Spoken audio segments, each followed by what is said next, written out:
oblikujem wear-crep, to so v bistvu unikatna oblačila, inspirirana z street artom in kolesarskimi gumami in malo bi lahko človek rekel smetmi.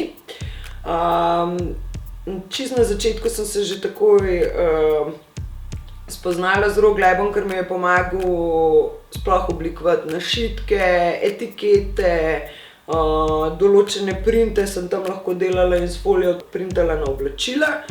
Pol se je pa začelo samo razvijati in v bistvu je to neki prostor, kjer res lahko moje izdelke, ki jih doma, pač ti začeten del naredim, tam pa v bistvu level up, da izgleda tako, kakor je treba za prodajo. Upam, da bi dobili v Sloveniji neki center, kjer bomo lahko vsi oblikovalci, ki imamo ful talenta pa potenciala, na enem mestu našli vse odgovore in rešitve za naše ustvarjanje naprej.